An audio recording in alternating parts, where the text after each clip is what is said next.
ආයිබෝවන් RNK Kitchen YouTube නාලිකාවට ඔයාලව ආදරෙන් පිළිගන්නවා. මම අද ඔයාලට අරගෙන ආවේ චොක්ලට් රසට වෙනස් ආකාරයෙන් හදාගන්න රසම රස පුඩින් එකක්. මේක ඇත්තටම අයිස්ක්‍රීම් වලට වඩා රසයි.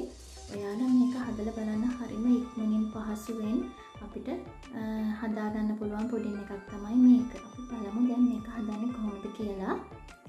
මම මෙතන ෆ්‍රෙෂ් මිල්ක් මිලිලීටර් 250ක් කරගෙන තියෙනවා. ඔයාලට මෙතනට පිටිකිරි උනත් එකතු කරගන්න පුළුවන්. ඒකට මම සීනි මේස හැඳි 3ක් එකතු කරගන්නවා. කෝන් පිටි මේස හැඳි 2ක් එකතු කරගන්නවා හොඳට පුරවලා. ඊට පස්සේ චොක්ලට් කුඩු මේස හැඳි 3 කාලක් එකතු කරගන්නවා. මේ ටික හොඳට කවලම් වුණාට පස්සේ අපි වාජනයක් ලිපේ තියාගෙන ඒකට අපි අර කවලම් කරගත්ත කිරි මිශ්‍රණය එකතු කරගන්නවා. ඊට පස්සේ මද ගින්දරේ මේක විනාඩි 10ක් 15ක් අතර ප්‍රමාණයක් මේක හොඳට හැඳි ගාමින් තියාගන්න ඕනේ. අනිවාර්යෙන් මේක හැඳි ගගා තියාගන්න ඕනේ නැත්නම් කැටි ගහෙන්න බලනවා. ඊට පස්සේ මේක ඝන ද්‍රාවණයක් වගේ එනකොට අපි ලිපින් ඉවත් කරගන්න ඕනේ. මේ වගේ බුබුලු දාගෙන නටනකොට අපේ මිශ්‍රණය හරි අපි එතකොට දැන් ලිපෙන් ඉවත් කරගන්න පුළුවන් අපිට. මම ඊට පස්සේ මේක බටර් තවරපු තැටියකට දාගන්නවා. දැන් මේක මම නිමෙන්න තියනවා. නිමුණට පස්සේ අපි මේක ෆ්‍රිජ් එකේ තියාගන්න ඕනේ.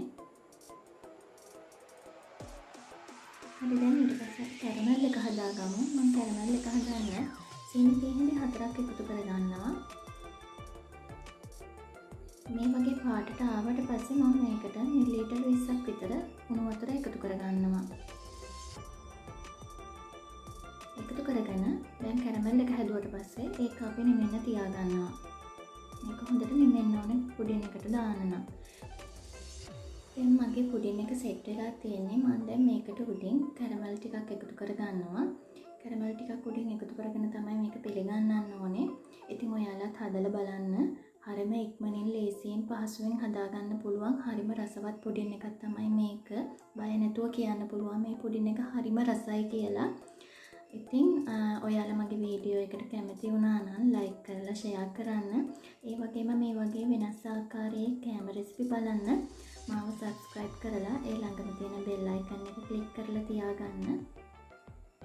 ඉතින් තවත් අලුත් කෑම රෙසිපි එකක් අරගෙන වෙනස් විදිහේ කෑම රෙසිපි එකක් අරගෙන ඉක්මනටම ඔයාලව හම්බ වෙන්න නම් ඔයාලට සුබ දවසක්.